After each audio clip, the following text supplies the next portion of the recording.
बागेश्वर जी पे यकीन करते चमत्कार पे आप हमारे बागेश्वर वाले भैया की बात कर रहे हैं तो वो भी कथा सुनाते हैं, कथा सुने आनंद लें। चमत्कार की आशा मत रखिए।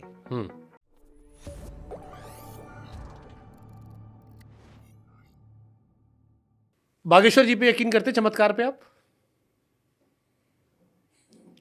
देखो मैंने आज भी एक नहीं, ये सवाल मैं इसलिए पूछ रहा था कि महाराज जी मेरी एक वजह है। हाँ, कोई संत कुछ कहता है, दूसरा उसका खंडन कर देता है, और मेरा अब काम मध्य बीच वाली भूमिका हो गई है। अब जैसे शंकराचार्य जी की बात कर लूं मैं, मुक्तेश्वरानंद जी ने एक स्टेटमेंट दिया था कि अगर दुनिया में कोई चमत्कार होता तो जोशी मठ एक पवित्र भूमि है, वो धस रही थी, उसको बचा लिया था।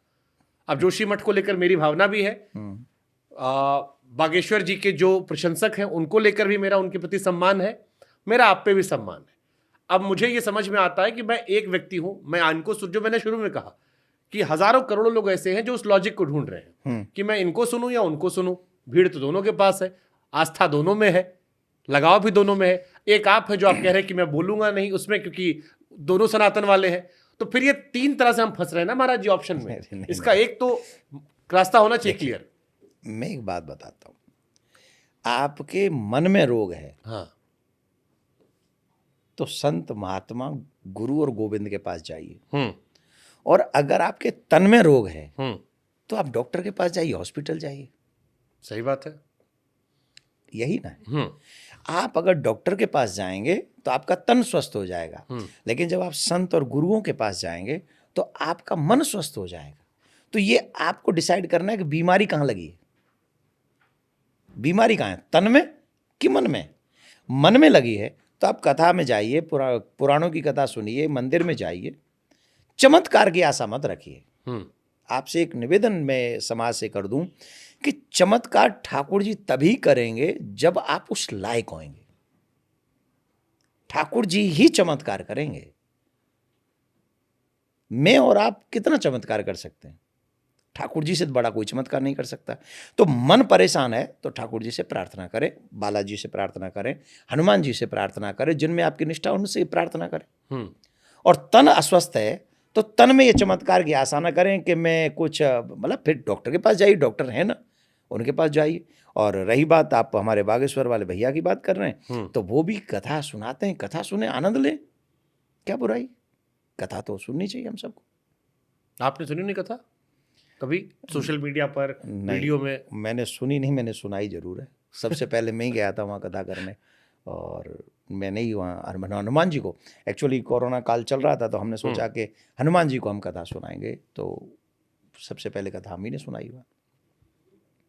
हिंदू धर्म को जगाने की बात अक्सर ट्विटर पे चलती है। मैं उठता हूँ, उठो हिंदू हम उठाने आए, जगाने आए हैं। कई लोग उस पर मीम बनाते हैं कि सुबह 6 बजे के अलार्म लगा ले रहे हैं, उठा दीजिएगा। क्यों उठाना पड़ रहा है और आप लोग क्या कदम उठा रहे हैं? नहीं देखिए, सिर्फ ट्विटर पे और सोशल मीडिया पर अगर हम उठाते रहेंगे तो हम उठेंगे नहीं। हम 12-1 बजे जब उठेंगे तब पढ़ लेंगे और फिर सो जाएंगे। हाँ। तो हमारा कोई उठने का मन नहीं है। हाँ। हम सो रहे हैं, जब पढ़ेंगे, जब उठ जाएंगे तो पढ़ लेंगे। लेकिन अगर उठना है तो सिर्फ पढ़ने से और ट्विटर पे पोस्ट करने से, फेसबुक पे पोस्ट करने से नहीं, आपको आगे बढ़ के काम करना पड़ेगा। अपने समाज को, अपने लोगों को आगे लेके जाना पड़ेगा। और अगर आप जाएंगे तो बात जरूर बनेगी। और मुझे ऐसा लगता है कि अगर हम लोग कार्य करेंगे, अभी हम तो कर ही रहे, युवाओं, आपने देखा तिलक कितने युवाओं को देख रहे हैं आजकल आप? ना के बराबर मंदिर छोड़ के। नहीं, ऐसा नहीं है। आपने नहीं लगाया तो ऐसा थोड़ी कोई नहीं, हमको तो आसपास दिल्ली नोएडा में कम मिलते हैं ना। ऐसा नहीं है, आप हमारे वृंदावन में आओ। वृंदावन तो धार्मिक नगरी होगी ना महाराज। नहीं, ऐसा नहीं है। आप जब भी हम कहीं कथा कर, अभी भी मैं दिल्ली से आ रहा हूँ, दिल्ली में जितने लोग थे 90% लोगों ने यहाँ तिलक लगा के रखा हुआ था। कथा में आए होंगे ना? कथा में नहीं, सिर्फ प्रवचन था। प्रवचन नहीं मीन्स जब 2-2.5 महीने के बाद आए तो सभी शिष्यों को मिलना था, स्वागत समारोह था, तो ठीक है, सबको उनके दर्शन हमें हो गए इस बहाने। तो 90% लोगों के माथे पे तिलक था। 20 साल से लगभग हम इस मुहिम में लगे हैं कि युवाओं के माथे पे तिलक, सर पे शिखा, हाथ में कलावा और तुलसी हो। 20 साल से प्रचार कर रहे हैं और टचवुड बहुत लोगों में परिवर्तन है, बहुत लोगों में। जो अभी यूएस में था, वहां तिलक शुरू हुआ। तो ऐसा नहीं है।